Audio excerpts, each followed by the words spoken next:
Hello YouTubers. Basically, since I posted my first bass cover on here around 3 years ago, I think, I've received quite a lot of comments on the videos and inbox messages as well, asking about the bass and the equipment that I use.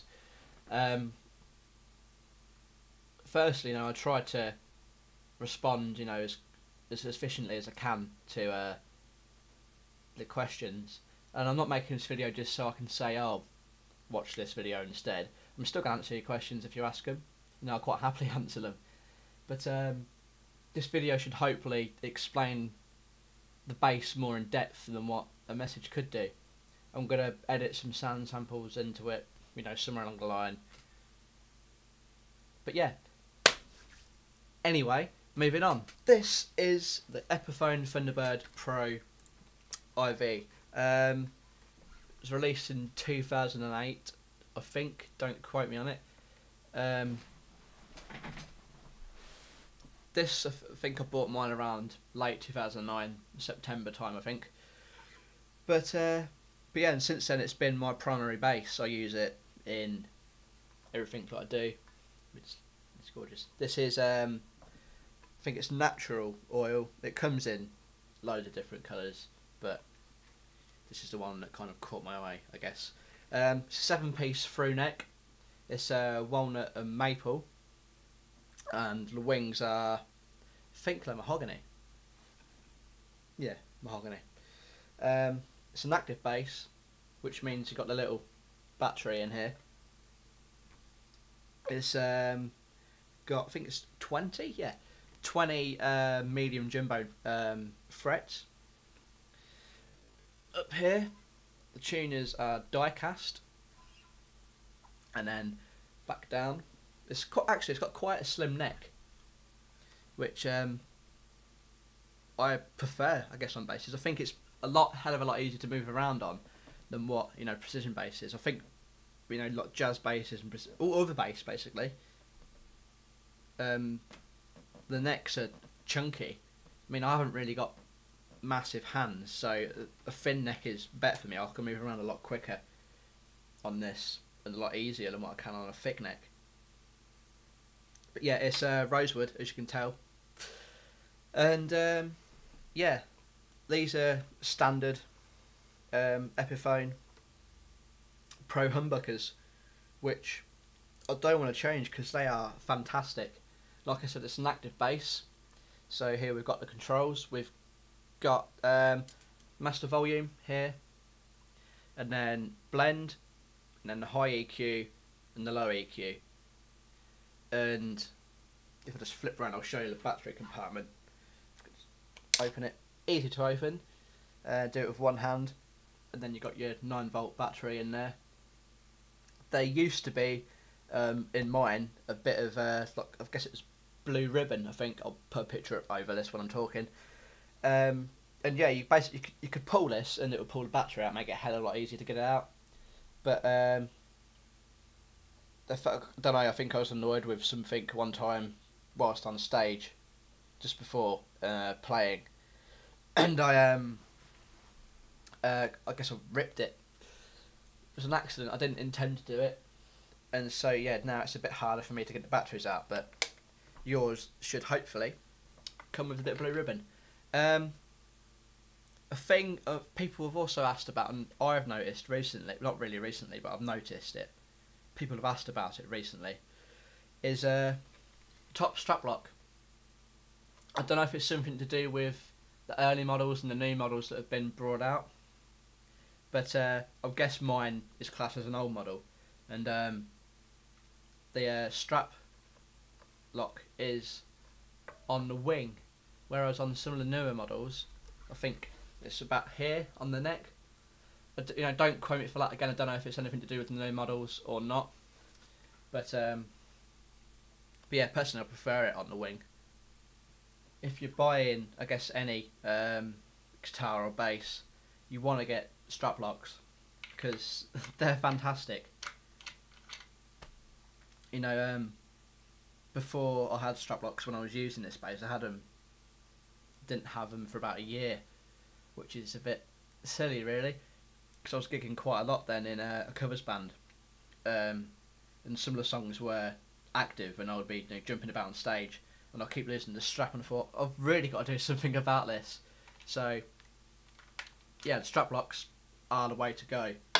Just buy them, don't be silly, because if you're going to regret it if you drop your bass, and because this is a throw neck, and if you snap the neck, there's nothing, you can't replace the neck with it. You're going to have to buy a new one. Guess that's kind of a downside, but don't drop it. You shouldn't be dropping any instrument really. So yeah, the bridge, by the way, is a flush mount and it's fully adjustable. But yeah, the problem I have with my bridge is, because I guess I'm kind of a perfectionist, which can be a bit annoying, especially in this instance. I like to get my intonation spot on, and if it's not, I'll spend hours just trying to get it spot on. And because of that, on is it the G string? Yeah, on the G string here, I've adjusted it so many times. The screwdriver's kind of sharded the screw away, so I can't adjust it anymore, and the string is actually holding the saddle in place. Yet again, I'm not saying that's going to happen to yours. Just don't spend hours and hours trying to sort the intonation. Get a professional to sort it out. Don't do it yourself, unless you can do it yourself, obviously. But yeah, that's all I really have to say about the bass. It's just fantastic. You know, I recommend it to any bass player. You know, if you're thinking about buying it, go to a music store, you know, near you, and if they've got them in, test it out. Just do it. You really won't regret it. It is a fantastic bass. It really is. Because it's an active bass, it's so easy to get many tones out of it. Obviously, because you've got, you know, the chance to adjust it down here on the EQ, which means you can use it for pretty much any genre of music, which is another fantastic thing about this bass. You know, you've got so many different basses which are just, I guess, pigeonholed into different genres of music, whereas this can do anything. But yeah, the tones you get out of it are fantastic.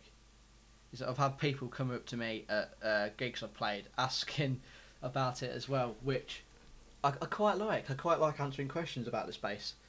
But yeah, anyway, I'm going to add some sound samples into this video. So yeah.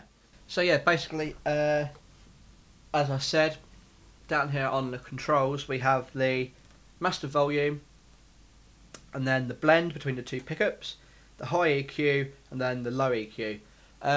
What I'm going to do now is I'll play a riff over again, and then in between it I'll change the settings. So here we go. This is with the high EQ, both the EQs all the way up, and the blend is on the neck pickup. So here we go.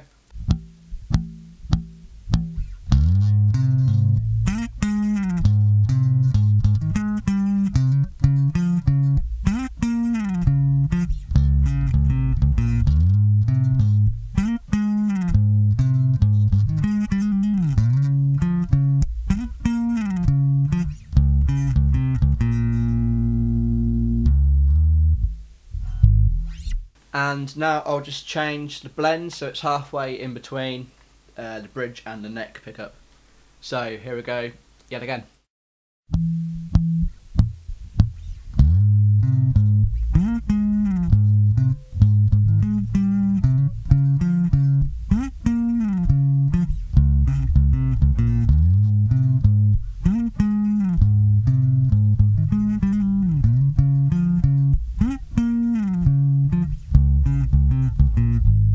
And now I'll just change it so it's just on the bridge pickup. So here we go.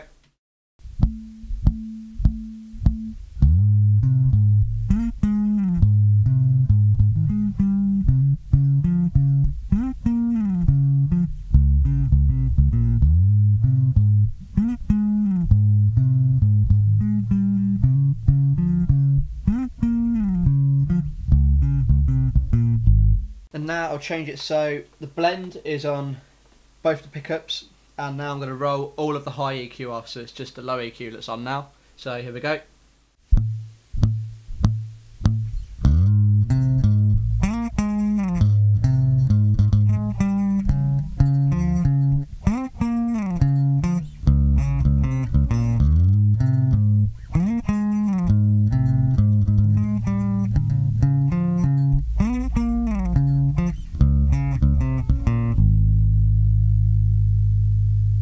Okay, so now I'm going to roll all of the low EQ off and put all the high EQ on.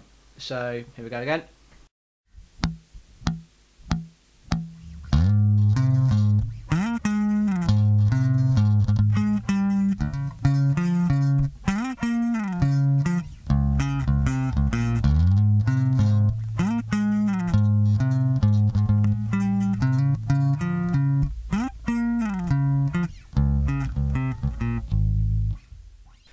Okay, so now I'm going to roll both the EQs, so they're midway, and the blend is still midway as well. So here we go again.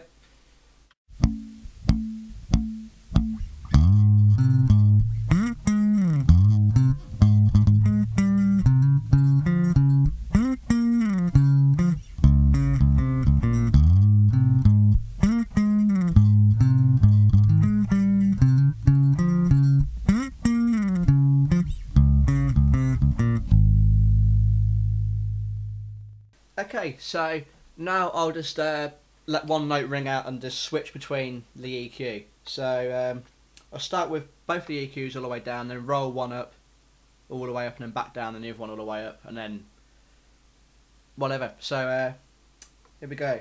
We'll just play the D.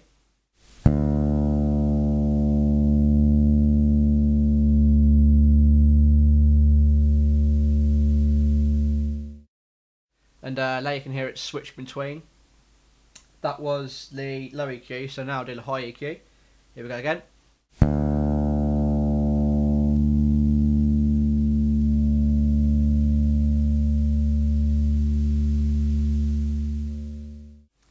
Now mine, you can hear it's a bit gritty, I guess, just changing between one of the control knobs there.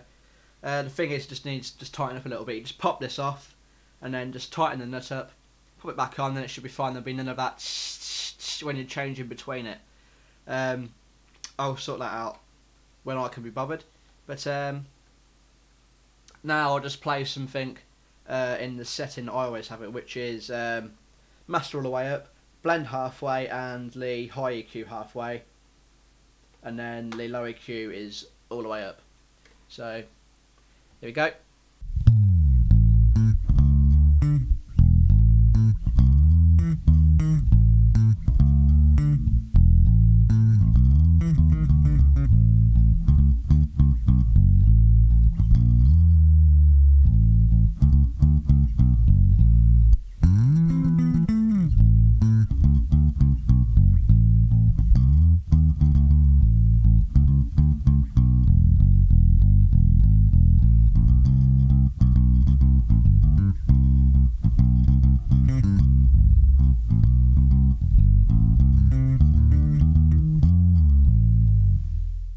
Okay, so that was just a little quick sample. It's actually one of the songs that I play in the band that I'm in. Few mistakes in there, but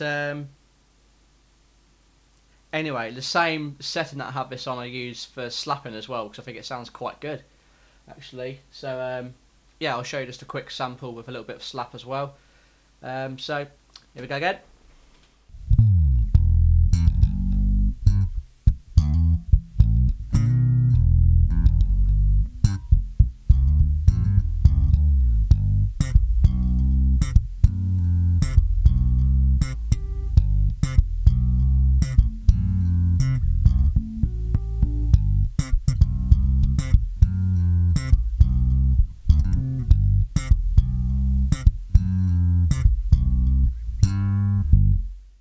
There you go, so there's a little quick sample of slap on it.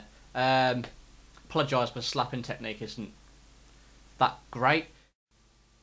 Just a quick recommendation is the JHS Fast Fret string cleaner. This is such a fantastic thing. Before this, I was just using, you know, just a bit of rag to clean the strings down. You know, if you play any string instrument really, you want to be cleaning it, because you know you get that horrible like gunky like dirt build up underneath the strings, and it's horrible, absolutely horrible. I hate it, the feeling of it. And this thing, this little fella here, you just whack it over the strings. You know, I'm not going to do it now. Just whack it over the strings, and then you get this come with it, this little bit of cloth to clean it. I don't use this because it kind of frays a bit and it gets wrapped around the strings, and you're spending minutes picking it all off. Just use like a normal, I guess, a chamois cloth like this. It doesn't fray as much, and you're not, like I said, you're not sat there for bloody minutes picking it all off. It brightens the sound as well and prolongs the string life, which is good for bass players as well, because I change my strings probably once a year. At the minute I've got a set of I think it's a Flea signature set of JHS bass boomers on there, and been on there for ages now. It's the good thing about bass strings is they last much longer than what guitar strings do. You know, guitars you change them every few weeks or so, whereas bass it's every year. But with this stuff as well, like I said, it makes the strings last a hell of a lot longer, which is good. So guitar, you can have the strings on there for like 2 months, and it still keeps the strings as bright as what they were when you first put them on there. But yeah, check it out, JHS Fast Fret. There you go. So yeah, so hopefully this video has been helpful to you. If not, then I apologise. There are other demo videos on it of the bass. In the next few weeks I will hopefully be adding more videos of my equipment, you know, so like the amp head, demos of the pedals that I use, etc, etc. Yeah, thank you, goodbye.